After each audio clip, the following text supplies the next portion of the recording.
Okay, student. So our first topic is flower a fascinating organ of angiosperm. आप देखो साफ लिखा flower A fascinating organ of angiosperm.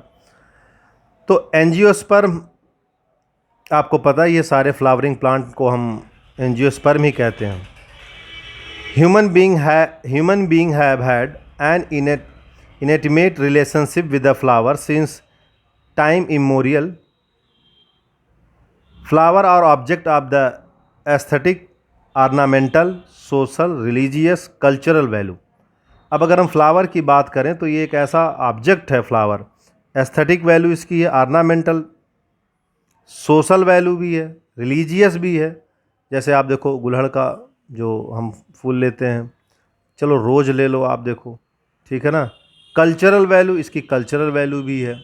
तो कई सारे ऐसे फ्लावर हैं जो ठीक है ना, जैसे मंदिर में चढ़ाया जाता है, पूजा पाठ में इस्तेमाल किया जाता है। तो कल्चरल के साथ साथ इसकी रिलीजियस वैल्यू भी है, सोशल वैल्यू भी है।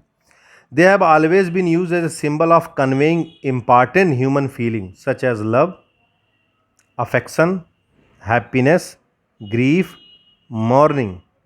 आप देखो ये भी लिख रहा है कि मतलब जो इसका इस्तेमाल हुआ है आज तक फ्लावर का, वो इम्पॉर्टेंट ह्यूमन फीलिंग को दर्शाने के लिए भी इसका इस्तेमाल किया जाता है फ्लावर का। ये भी बहुत अच्छा फूल दिया है, बहुत ज़्यादा लगाव है इनसे, ठीक है ना। तो ग्रीफ, अफेक्शन, लव, इन सब को शो करने के लिए, human feeling, important human feeling को शो करने के लिए भी हम फ्लावर का ही इस्तेमाल करते हैं। तो as per given in NCERT ये दिया हुआ है, list at least 5 flower of ornamental value, ठीक है, जिसके सजावट के काम में जो चीज़ें आती हैं। आप देखो शादी वादी में सब क्या करते हैं, सब गाड़ी हुआ और सारे सब व्हीकल्स हुआ, घर हुआ, सब सजाते हैं। That are commonly cultivated at the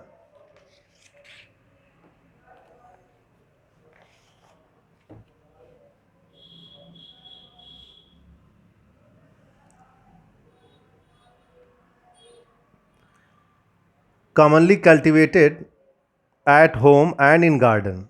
Find out the name of the 5 more flower that are used in social and cultural celebration in your family. Have you heard of floriculture? What does it refer to? अब आपको क्या पता करना, floriculture. Floriculture क्या होता है? आप देखो जैसे पिसीकल्चर होता है ना, पिसीकल्चर होता है, उसी तरह फ्लोरिकल्चर होता है, ठीक है। तो फ्लावर की स्पेशल खेती के लिए जो एक मतलब जो ऐसी एग्रीकल्चर प्रैक्टिस है, कमर्शियल फ्लावर। आप देखो ये जो बुके वुके देते हैं, ये फ्लावर जो है आप फ्लावर को असेंबल करके, सजा करके, गुच्छा बना करके, ठीक है ना, बुके देते हैं ना। वो किसी को अगर देखने जाते हैं या किसी के लिए गिफ्ट ले करके जाते हैं तो बुके ले करके जाते हैं, किसी से मिलने जाते हैं, बर्थडे विश करने जाते हैं। तो ये जो कमर्शियल फ्लावर है इनकी खेती होती है particular. To a biologist, flowers are the morphological and embryological marvel and the site of sexual reproduction. Flowers are morphological, embryological marvels and the site of sexual reproduction. तो अगर बायोलॉजिस्ट के हिसाब से सोचे तो आप बताओ सेक्सुअल रिप्रोडक्शन प्लांट में कहाँ होता? फ्लावर में ही होता। तो फ्लावर साइट है सेक्सुअल रिप्रोडक्शन के लिए, मॉर्फोलॉजिकल और एम्ब्रियोलॉजिकल मार्वल है।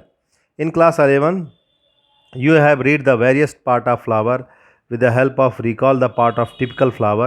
Can you name the 2 part of the flower in which 2 most important unit of sexual reproduction develop? 2 part in the flower. Name the 2 part of the flower in which the 2 most important unit of sexual reproduction develop. तो आप देखो ये diagrammatic representation of है flower का। आप देखो ovary है, sepals है, फिलामेंट है, पेटल्स है, एंथर है, ठीक है, स्टिग्मा है, स्टाइल है। तो स्टाइल, स्टिग्मा, और ये स्टाइल स्टिग्मा कनेक्टेड देखो ओवरी से है, सेपल्स है, पेटल्स है, तो ये आपको पता ही है, सेपल्स, पेटल्स, फिलामेंट, ये सब क्लास 10th में आपने डिस्कस किया हुआ था। अगर आपको याद हो तो क्लास 10th में आपने ये सारी चीज़ें पढ़ी हुई है, ठीक है। उसके बाद जो नेक्स्ट टॉपिक हमको पढ़ना है वो हमको पढ़ना है pre fertilization structure and event. Much before the actual flower is seen on a plant, the decision that plant is going to flower has taken place. Several hormonal and structural change are initiated which lead to the differentiation and further development of floral primordium. तो plant में flower आने से पहले बहुत सारे hormonal और structural changes होते हैं, जिसके वजह से which leads to differentiation and further development of floral primordium, जहाँ से फ्लावर डेवलप्ड होता है। Inflorescence are form which bear the flower floral bed and then flower. In the flower the male and female reproductive structure, the androecium gynoecium differentiate, androecium जो है वो gynoecium differentiate and developed. You would recollect that the androsium consists of a whorl of stamen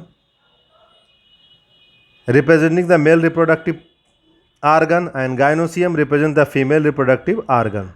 तो आपको पता ही है androecium जिसको mail reproductive argon हम लोग बोलते हैं, whorl of stamen representing male reproductive organ androecium, gynoecium represent the female reproductive organ. तो male female reproductive androecium gynoecium, ठीक है।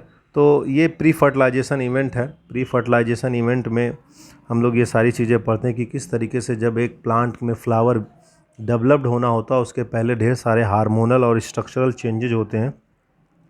फ्लोरल पेरिमोडियम डेवलप्ड होने से पहले, और ये चेंजेस जो है जिसके वजह से फिर फ्लोरल बर्ड्स और वो सारी चीज़ें फ्लावर डेवलप्ड होता है, जिसमें मेल और फीमेल स्ट्रक्चर जिसको एंड्रोसियम और गायनीसियम बोलते हैं वो भी डिफ्रेंशिएट होता है और डेवलप्ड भी होता है। मतलब सेपरेट अलग अलग है और डिफ्रेंशिएट होगा और डेवलप्ड भी होगा। तो ये पूरा जो प्रोसेस है female reproductive organ, male reproductive organ, ये सारी चीज़ें सेक्सुअल रिप्रोडक्शन के पहले की बात है, जिसको हम लोग बोलते हैं प्री फर्टिलाइजेशन, ठीक है ना, इवेंट। अब इस प्री फर्टिलाइजेशन इवेंट में हम आगे चल के स्टेमन, माइक्रोस्पोरेंजियम, पॉलन ग्रेन, ये सारे टॉपिक को डिस्कस करेंगे। ओके स्टूडेंट, तो क्या इतना आपको समझ में आया? तो मैं इसको लेकर के फिर अब आगे बढ़ता हूँ, ठीक है। तो आगे का टॉपिक हम नेक्स्ट वीडियो लेक्चर में स्टडी करेंगे।